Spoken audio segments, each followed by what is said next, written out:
Hi అండి, అందరికీ నమస్తే. ఇవాళ వరల్డ్లోనే largest natural habitat zoo north కేరళైనా జూకి అయితే వచ్చామండి. న్యాచురల్ హ్యాబిటేట్ జూ అంటే ఏంటంటే మనకి యూజువల్గా యానిమల్స్ అన్నీ ఫారెస్ట్లో ఉంటాయి కదా, ఆ ఏరియాని, ఆ ఫారెస్ట్ ఏరియాని ఒక పెద్ద జూ లాగా తయారు చేయడాన్ని ఈ న్యాచురల్ హ్యాబిటేట్ జూ అంటారండి. ఈ నార్త్ కేరళైనా జూ అలా చేసిన దాంట్లో వరల్డ్లోనే లార్జెస్ట్ అనమాట. ఇది 1974లో పెట్టారండి ఈ జూని. చాలా పెద్ద జూ అండి. 2800 ఎకరాల్లో ఉంటుంది మొత్తంగా. మనకి 1700 జంతువులు ఉంటాయండి ఇక్కడ. అంటే 1700 యానిమల్స్ ఉంటాయి అన్నమాట, రకరకాలవి. ఇక్కడ మనకి 2 గేట్స్ ఉంటాయండి. ఒకటేమో నార్త్ అమెరికా గేట్, ఒకటేమో Africa gate. North America gate నుంచి వెళ్తేనేమో మనకి నార్త్ అమెరికాకి సంబంధించిన యానిమల్స్ అన్నీ కూడా ఉంటాయి. ఆఫ్రికా గేట్కి వెళ్తేనేమో అక్కడ ఆఫ్రికన్కి సంబంధించిన యానిమల్స్ అన్నీ కూడా ఉంటాయి అన్నమాట. సో మనం ఒక గేట్ నుంచి ఇంకో గేట్ దాకా వెళ్ళడానికి మనకి ట్రామ్స్ ఉంటాయండి. ఫ్రీ షటిల్ సర్వీస్ ఉంటుంది. మనం మామూలుగా నడుచుకుంటూ అయితే వెళ్ళలేమండి, చాలా దూరం. మొత్తం మనం ఈ జూ అంతా తిరగడానికి మనకి 7 గంటల దాకా పడుతుందండి టైము. పొద్దున్నే జూ ఓపెన్ చేసే టైంకే వెళ్తారు అందరూ యూజువల్గా, ఎందుకంటే సాయంత్రం దాకా కూడా కొంచెం రిలాక్స్డ్గా తిరగొచ్చని. ఎందుకంటే చాలా పెద్ద జూ కదా, అందుకని. మనకి ఇది టికెట్ వచ్చేసి $15 అండి, పిల్లలకి పెద్దవాళ్ళకి కూడా. 2 సంవత్సరాల లోపు పిల్లలకైతే మనకి ఫ్రీ టికెట్ అనమాట. 2 సంవత్సరాలు దాటిన తర్వాత అందరికీ కూడా $15 అనమాట టికెట్. ఇది నార్త్ కేరళైనాలో మనకి యాష్బోరో అనే సిటీలో ఉంటుందండి. మేము ఉండే సిటీ నుంచి అక్కడికి వెళ్ళడానికి మాకు 1.5 hour అనమాట జర్నీ. సో ఇక్కడ లేని యానిమల్స్ అన్నీ ఉండవండి, అన్ని రకాలు ఉంటాయి అన్నమాట. నార్త్ అమెరికన్ సెక్షన్లోనేమో మనకి ఎక్కువ మనకి బేర్స్ అన్నీ కనబడతాయండి. నార్త్ అమెరికా ఏరియా సెక్షన్లో మొత్తం బ్లాక్ బేర్స్ కానీ, పోలార్ బేర్స్ కానీ, హనీబీ గార్డెన్స్, మళ్ళీ తోడేళ్ళు కానీ, ఇలాంటివన్నీ కూడా మనకి నార్త్ అమెరికా ఏరియాలో మొత్తంగా కనపడతాయి అన్నమాట. స్వాంప్స్ అని, యాలిగేటర్స్ అని, అదే మనకి మొసళ్ళు, టర్టిల్స్, ఇలాంటివి రకరకాల యానిమల్స్ అన్నీ కూడా మనకు నార్త్ అమెరికా సెక్షన్లో ఉంటాయన్నమాట. ఇవన్నీ చూసేసుకుని మనము ట్రామ్ ఎక్కేసి మళ్ళీ ఆఫ్రికా గేట్కి వెళ్ళొచ్చు అనమాట. ఆఫ్రికా సైడ్ అయితే మనకి ఇటే ఎక్కువ ఉంటాయండి, ఇటు సైడ్ యానిమల్స్ ఎక్కువ ఉంటాయి మనకి. ఎలిఫెంట్స్, జీబ్రాస్, జిరాఫ్స్, ఆస్ట్రిచ్లు, లయన్, చింపాంజీ, రివర్ హాగ్స్ అని, లెమర్స్ అని, ఇంకా ఆస్లాట్ అంట, ఇంకా చాలా రకాల యానిమల్స్ అయితే ఉన్నాయండి. ప్రైరీస్, యాంటీలోప్స్, ఇలా చాలా రకాలు ఉన్నాయి. మనకి ఏంటంటే మనకి లోపలికి వెళ్ళే ముందు వాళ్ళు ఒక మ్యాప్ లాంటిది ఒకటి ఇస్తారు, పేపర్.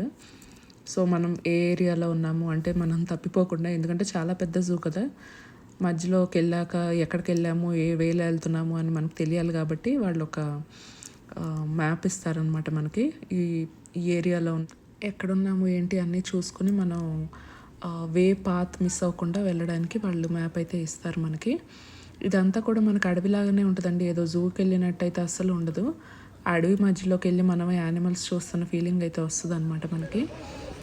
సో ఇక్కడ మనకి జూ అంతా తిరిగేశాక కాసేపు మనం రిలాక్స్ అవ్వడానికి పెద్ద పెద్ద డైనింగ్ ఏరియాస్ కూడా ఉంటాయండి. మనకి షెడ్స్ వేసి ఉంటాయి అన్నమాట. వాళ్ళే అక్కడ ఫుడ్ కూడా మనకి అమ్ముతారు, పిజ్జాలు ఇలాంటివన్నీ. ఇక్కడ అమెరికన్ ఫుడ్ అంతా కూడా అక్కడ దొరుకుతుందన్నమాట. Popcorns, pizzas, drinks, cool drinks అన్నీ కూడా. లేదు మనం ఫుడ్ తీసుకెళ్ళి అక్కడ కూర్చొని ఆ షెల్టర్స్ కింద కూడా తినొచ్చు అనమాట. మేమైతే ఇంటి నుంచి ఫుడ్ తీసుకెళ్ళామండి అక్కడ తినడానికి. ఇప్పుడు మీరు చూస్తుందేమో డెజర్ట్ ఏరియా అండి. ఇది డెజర్ట్ ఏరియా అని మనకి చిన్నగా ఒక దీనిలాగా ఒక డోమ్ లాగా కట్టారనమాట. దీంట్లో డెజర్ట్లో ఉండేవన్నీ కూడా ఆ టెంపరేచర్కి తగినట్టుగా అక్కడ పెట్టారనమాట ఆ డెజర్ట్ సెక్షన్లో. అది కూడా చాలా బాగుండిందండి లోపల చూడడానికి. డెజర్ట్ ఏరియాలో మనకి డెజర్ట్లో ఉండే యానిమల్స్, చిన్న చిన్న లిజర్డ్స్, ఇలాంటివన్నీ కూడా పెట్టారండి దీంట్లో, ఈ డోమ్ లాంటి దాంట్లో. ఇక్కడ కొంచెం టెంపరేచర్ మనకి లైట్గా హాట్గా ఉందన్నమాట, ఎందుకంటే డెజర్ట్స్ అంటే కొంచెం వేడిగా ఉంటుంది కదా. ఇక్కడ బ్లూ టంగ్ స్కింక్ అంటండి, దీని నాలుకైతే బ్లూ కలర్లో ఉందండి. జూమ్ చేసి చూపిస్తున్నాను చూడండి. ఇలాంటివన్నీ కూడా ఈ డెజర్ట్ సెక్షన్లో ఉన్నాయన్నమాట. నెక్స్ట్ ఇది వచ్చేసి మన చింపాంజీలండి. ఇవైతే అచ్చం మనుషుల్లానే బిహేవ్ చేస్తున్నాయండి. అందరూ ఫోటోలు దిగుతుంటే వాటికి పోజులు ఇస్తున్నాయి అన్నమాట. చాలా విడ్డూరంగా అనిపించింది చూస్తుంటే. చింపాంజీలు కూడా చాలా ఉన్నాయండి ఇక్కడ కౌంట్. చాలా చింపాంజీస్ అయితే ఉన్నాయి. ఇక్కడ పైన వాటి పేర్లు అవి ఎప్పుడు పుట్టాయి అన్నవి కూడా రాశారండి. మనకి ఎంక్లోజర్లో ఉన్న చింపాంజీస్ అన్నీ కూడా. ఇవి వచ్చేసి బబూన్స్ అంటండి. అంటే మంకీస్ లానే ఉన్నాయి కానీ వీటిని బబూన్స్ అంటున్నారు. వీటి బట్ వచ్చేసి పింక్ కలర్లో ఉందన్నమాట. నెక్స్ట్ ఇంకా అలా చూసుకుంటా వాక్ చేసుకుంటా వెళ్తున్నామండి. ఇంకా చాలా రకాల యానిమల్స్ చూడాలి. ఇప్పుడైతే మాకు నార్త్ అమెరికా సెక్షన్ అంతా కూడా కవర్ చేసేసాము. నెక్స్ట్ వచ్చేసి ఆఫ్రికా సెక్షన్కి వెళ్దామనేసి మేమైతే ట్రామ్ ఎక్కేసాము. అది ఫ్రీ షటిల్ అండి. మనకి రోజంతా కూడా తిరుగుతూనే ఉంటాయి షటిల్స్. ఆఫ్రికా దగ్గర దిగి అక్కడి నుంచి నార్త్ అమెరికా గేట్కి వెళ్ళాలనుకున్న వాళ్ళు ఫస్ట్ ఆఫ్రికా సెక్షన్ అంతా చూసేసి తర్వాత ట్రామ్ ఎక్కేసి నార్త్ అమెరికా సెక్షన్కి వచ్చేస్తారనమాట. లేదు నార్త్ అమెరికా సెక్షన్ దగ్గర కార్ పార్క్ చేసుకున్న వాళ్ళేమో నార్త్ అమెరికా సెక్షన్ అంతా కూడా కవర్ చేసేసి తర్వాత ట్రామ్ ఎక్కేసి ఆఫ్రికా సెక్షన్కి అయితే వెళ్తారనమాట. అలా మనకి ఫ్రీ షటిల్ సర్వీస్ రోజంతా కూడా తిరుగుతూనే ఉంటాయి అన్నమాట. ఇవి వచ్చేసి ఆఫ్రికన్ ఎలిఫెంట్స్ అంటండి. చింపాంజీలను చూసారా, అందరూ సెల్ఫీలు దిగుతుంటే అది పోజులు ఇస్తుందన్నమాట. నేను అదైతే క్యాప్చర్ చేయలేకపోయాను కానీ అది పోజ్ ఇవ్వడం చాలా బాగా పోజ్ అయితే ఇచ్చిందనమాట చింపాంజీ. నెక్స్ట్ ఇది వచ్చేసి మేము లయన్స్ చూడడానికి అయితే వచ్చామన్నమాట. మనకి ఆఫ్రికన్ సెక్షన్లోనే ఉంటాయండి ఈ లయన్స్ కూడా. నాకైతే ఫీమేల్ లయన్సే కనపడ్డాయండి. ఒక 4 to 5 ఫీమేల్ లయన్స్ అయితే ఉన్నాయండి. మేల్ లయన్స్ అయితే కనపడలేదు. మేల్ అంటే కొంచెం జూలు ఉంటుంది కదా, ఆ జూలు ఉన్న లయన్స్ అయితే నాకు కనపడలేదు. మేబీ వెనకాల ఎక్కడన్నా ఉన్నాయో లేకపోతే పడుకున్నాయో తెలియదు కానీ ఇది ఫీమేల్ లయన్ ఒకటి అటు ఇటు వాకింగ్ చేస్తూ కనపడింది అనమాట. ఇంకా పక్కన కొంచెం కిందకి దిగితే మనకి కొండలాగా ఉంది. అక్కడ కూడా మనకి ఫీమేల్ లయన్స్ ఒక 4-5 ఉన్నాయండి. అవి కూడా ఇలాగే వాక్ చేస్తున్నాయి అనమాట. ఆఫ్రికన్ లయన్స్ అంట ఇవి. మేము అక్కడ ఉండంగానే ఈ లయన్ పెద్దగా గాండ్రింపు అంటారు కదా, పెద్దగా అరిచిందండి. అసలు జూ అంతా కూడా దద్దరిల్లిందనమాట ఆ సౌండ్కి. అందరూ కూడా చాలా ఎగ్జైటెడ్గా నుంచున్నవి విని చూసి నవ్వుకున్నారనమాట. లయన్స్ చూసేసాక ఇక్కడైతే జిరాఫ్స్ దగ్గరికి వచ్చేసామండి. జిరాఫ్స్ కూడా చాలా ఉన్నాయండి.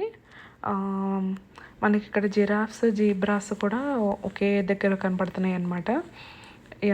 ఇదంతా కూడా ఫారెస్ట్ కదండి. ఫారెస్ట్ని వాళ్ళు జూలాగా తయారు చేశారు కాబట్టి మనకి ఎలా ఉంటుందంటే ఫారెస్ట్లోనే ఒక వాక్ వే వేసి నడుచుకుంటూ వెళ్తున్నట్టు ఉంటుందండి. మొత్తం అంతా కూడా మనకి చెట్లేనమాట. మనకు అక్కడక్కడ బోర్డ్స్ కూడా పెడతారండి. ఇక్కడ పాములు అటు ఇటు క్రాస్ చేస్తూ ఉంటాయి, కొంచెం జాగ్రత్తగా చూసుకొని నడవండి అని. ఎందుకంటే ఫారెస్ట్ కదా. మనకి మామూలుగా మాన్యువల్గా కట్టిన జూ అయితే అవన్నీ కూడా వాళ్ళు కేర్ తీసుకుంటారు కానీ ఇది న్యాచురల్ హ్యాబిటేట్ జూ కాబట్టి వాళ్ళు కొంచెం చూసుకుని నడవండి, పాములు అవి క్రాస్ చేస్తూ వెళ్తాయి, అటు ఇటు వెళ్తూ ఉంటాయి అని పెడతారనమాట బోర్డ్స్ మనకి.